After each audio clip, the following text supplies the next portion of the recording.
Hello lovely viewers, आप सभी का मेरे यूट्यूब चैनल पूजा से स्टोरी कॉर्नर में स्वागत है। पिछले एपिसोड में आपने देखा कि पता चलता है कि आहना की सौतेली माँ का साथ राघव क्यों दे रहा है। रजनी की माँ रजनी को लेकर गांव के लिए निकलती है। नोवेल में आगे बढ़ने से पहले एक ज़रूरी सूचना, अगर आप मेरे वीडियो पर पहली बार आए हैं तो आप मेरे इस यूट्यूब चैनल पूजा से स्टोरी कॉर्नर को सब्सक्राइब, लाइक, कमेंट, शेयर ज़रूर करें ताकि इसके लास्ट पार्ट तक बने रहे। तो बढ़ते हैं बिना देरी किए अपनी novel when I first meet की ओर।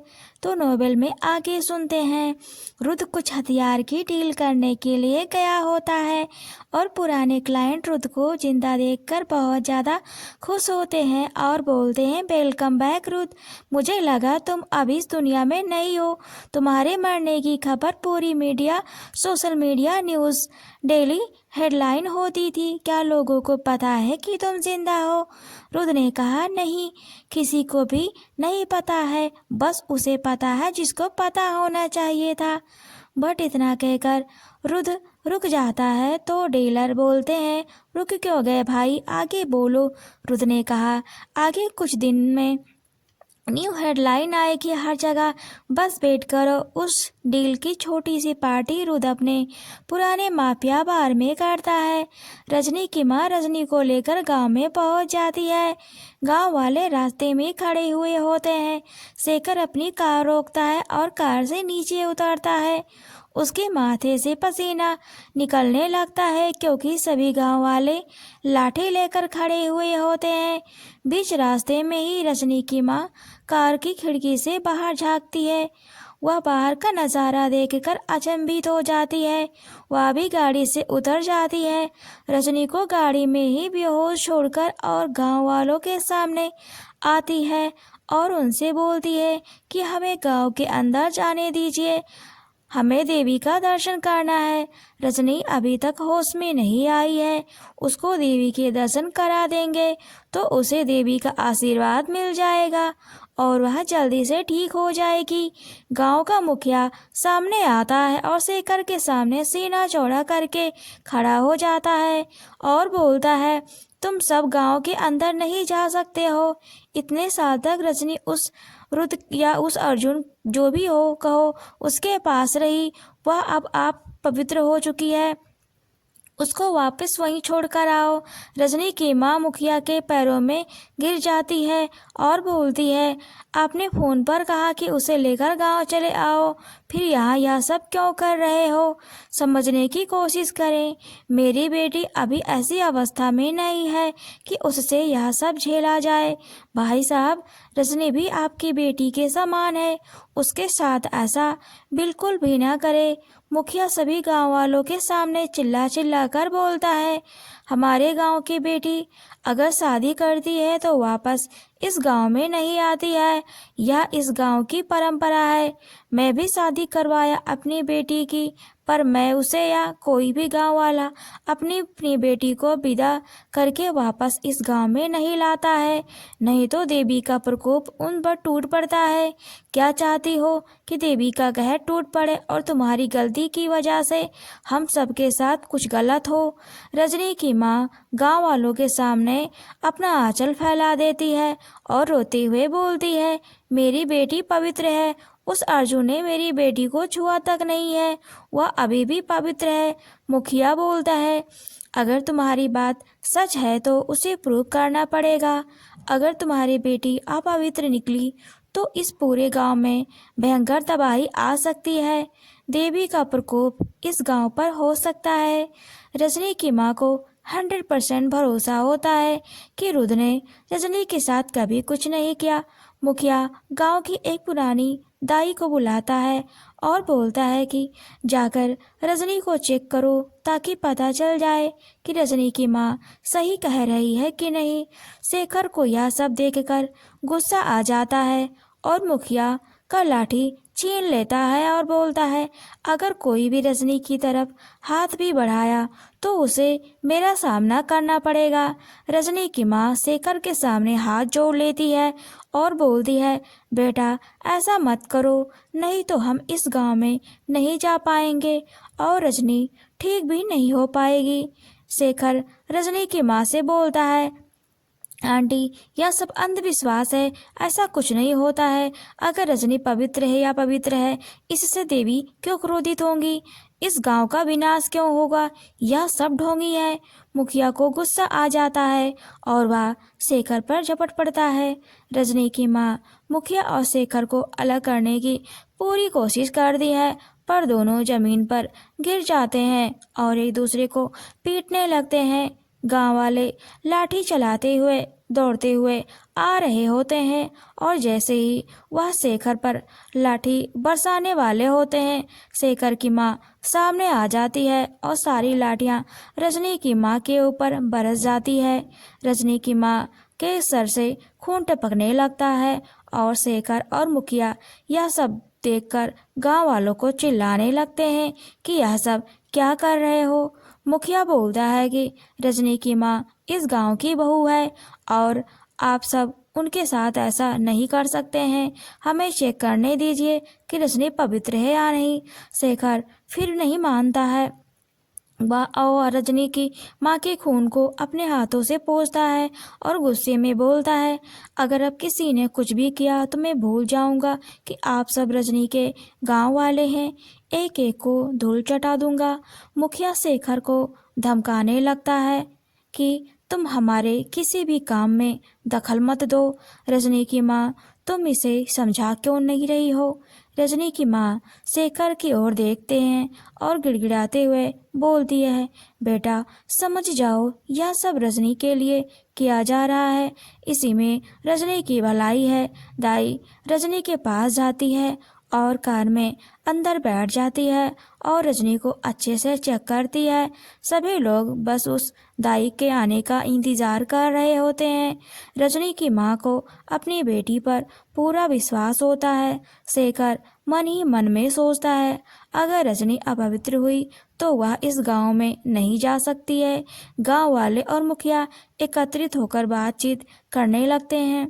शेखर कार के पास जाता है और दाई से बोलता है, दाई अगर रजनी अपवित्र निकली तो भी आप उसे बचा लीजिएगा, उसका इस गांव में जाना और देवी के दर्शन करना बहुत ज़रूरी है। दाई शेखर से कार में ही बोलती है कि रजनी अपवित्र है। शेखर इतना सुनता है और उसके पैरों तले जमीन खिसक जाती है और कार में एक मुक्का जोर से मारता है। उसकी आंखें नम हो और गुस्से से लाल हो जाती हैं। दाई से फिर बोलता है, प्लीज उसे बचाने की कोशिश करो। दाई कार से बाहर निकलती है। शेखर दाई के सामने इशारों में विनती कर रहा होता है कि गांव वाले से कुछ भी उसके सामने ऐसा न बोले कि रजनी का इस गांव में एंटर होना बंद हो जाए। दाई कार से नीचे उतरती है और सभी गांव वाले उसके पास आ जाते हैं। दाई शेखर की तरफ देखती है और सभी से कहती है कि रजनी पवित्र है। इतना सुनते ही गांव वाले अपने सभी लट्ठ वहीं फेंक देते हैं और रजनी की माँ के सामने घुटने पर बैठकर माफ़ी मांगते हैं। मुखिया भी माफ़ी मांगता है और बोलता है, आप हमारी पहली मुखिया की बीवी हैं, पर हमने आपके साथ बहुत गलत किया। इस गांव पर आपके पति का बहुत ज़्यादा योगदान है। इतना कहकर वे वहां से चले जाते हैं। शेखर दाई को मन ही मन धन्यवाद करता है। दाई उसकी तरफ सिर हिला देती है। शेखर गाड़ी में बैठ जाता है।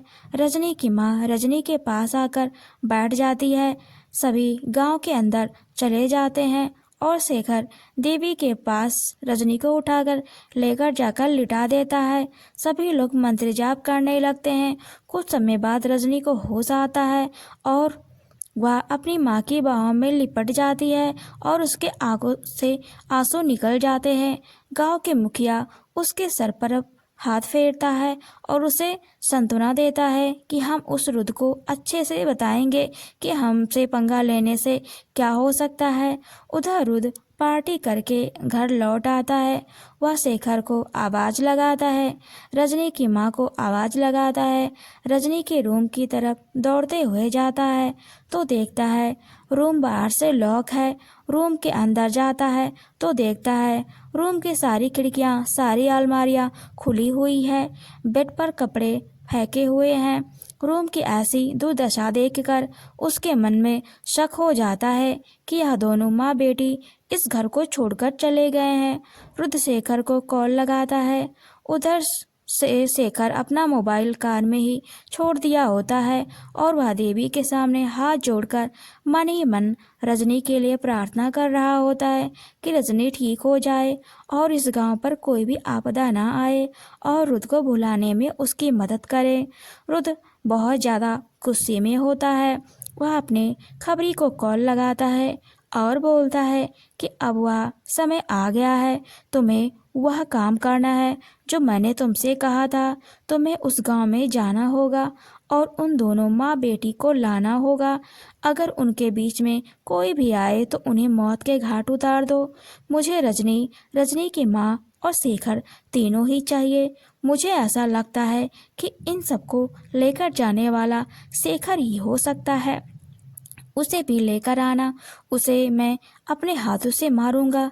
उधर आहना के पास राघव आता है और बोलता है कि मुझे घर जाना है, माँ मुझे बुला रही है, उन्हें कुछ काम है मुझसे। आहना बोलती है कि मैं भी तुम्हारे साथ चलूँगी, पर राघव मना करते हुए कहता है कि मैं पहले उन्हें जाकर अच्छे से समझाऊंगा, उसके बाद तुमको भी और बच्चों को भी ले चलूँगा। आखिर वह तो तुम्हारा ही अपना घर है। और आहना के माथे को चूमता है और दोनों नीचे आ जाते हैं। राघव बच्चों को गले लगाता है, थोड़ा प्यार करता है और कहता है कि पापा अभी बाहर जा रहे हैं, शाम तक वापस आ जाएंगे। तब तक तुम दोनों मम्मा और नानू का अच्छे से ख्याल रखना, पापा जल्दी ही आएंगे। ठीक है। बच्चे राघव को कार तक लेकर आकर छोड़ते हैं और राघव कार में बैठकर बिला से बाहर अपने घर के लिए रवाना हो जाता है।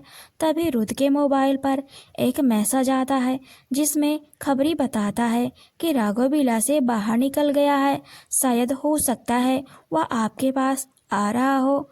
रुद्र मन में बोलता है गुस्से में, कोई बात नहीं, उसे आने दो, मैं देख लूँगा। राघव सीधा अपने घर जाता है, वह रुद्र से मिलने नहीं जाता है। रुद्र अपने हाथ की कलाई पर लगी हुई घड़ी को बस निहारता रहता है कि राघव अब आए, पर दोपहर से शाम हो जाती है, राघव नहीं आता है। उधर राघव अपनी सौतेली माँ और अपने पिता से बोलता है कि आप दोनों और उन दोनों को लेकर कहीं फॉरेन कंट्री चले जाइए कुछ दिन के लिए, और मैंने आप चारों का टिकट करा दिया है और इन दोनों को भी बुला लीजिए और चले जाइए। तभी राघव के पापा बोलते हैं क्या हुआ, तुम ऐसे क्यों बात कर रहे हो? आखिर हमारा इतना बड़ा बिजनेस है और हम उसे छोड़कर नहीं जा सकते हैं। राघव अपने पिता से बोलता है डैड, मैं आपको सारी बात बाद में बता दूंगा, बाकी मैं यहाँ पर कंपनी को देखने के लिए हूँ ना। आप माँ और छोटे भाई बहन को लेकर यहाँ से जाएं, नहीं तो बहुत बड़ी प्रॉब्लम आ जाएगी और मैं आप सभी को खोना नहीं चाहता हूँ। उसके पिता समझ जाते हैं इसमें कहीं न कहीं वह अर्जुन ही शामिल है। राघव के पिता बोलते हैं अगर यह सब उस अर्जुन का किया धरा है तो मुझे बताओ, मैं उसे 1 मिनट में जमीन पर ला दूंगा। राघव बोलता है डैड, आप नहीं जानते हैं उसे, वह एक गैंगस्टर है। आपने रुद्र सिंह नाम तो सुना ही होगा, वह एक बहुत बड़ा माफिया है।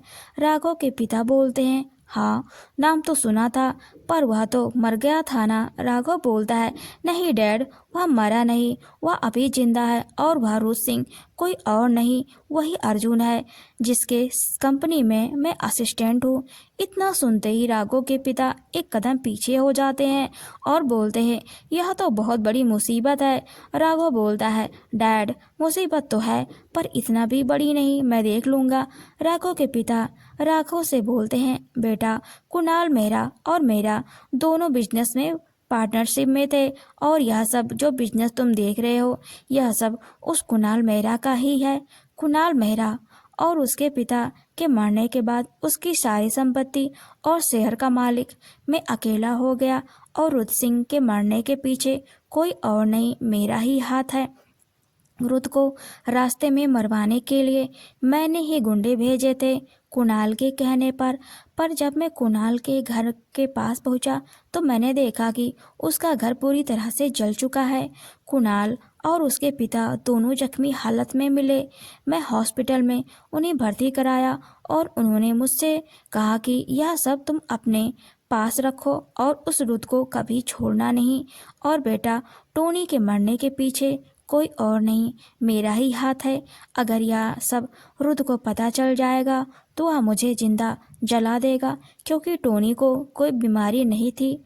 मैंने उसे एक बार किडनैप किया और उसके बॉडी में एक वायरस इंजेक्ट किया जिसकी वजह से वह बीमार हो गया और कुछ ही समय में उसकी डेथ हो गई। मैंने झूठी रिपोर्ट डॉक्टर से बनवाने के लिए कहा था ताकि लोगों को लगे कि उसे कोई भयंकर बीमारी थी। राघव बोलता है, कोई बात नहीं डैड, आप माँ और बहन भाई सभी यहाँ से जाएं, बाकी मैं उस रुद्र को अच्छे से देख लूँगा। इतना कहकर राघव वहाँ से वापस रुद्र के घर की ओर रवाना होता है। थोड़े समय में वह रुद्र के घर के पास पहुंच जाता है और घर के अंदर दाखिल हो जाता है। रुद्र सामने गेट पर कुर्सी लगाकर ही बैठा हुआ होता है। घर के अंदर जैसे ही राघव दरवाजा खोलता है, सामने रुद्र को कुर्सी पर बैठा देखकर अचंभित हो जाता है और बोलता है कि क्या हुआ सर, आप ऐसा क्यों बैठे हैं? सॉरी, मुझे लेट हो गया, मैं बच्चों के साथ था और आपको कोई काम है तो मुझे बताएं।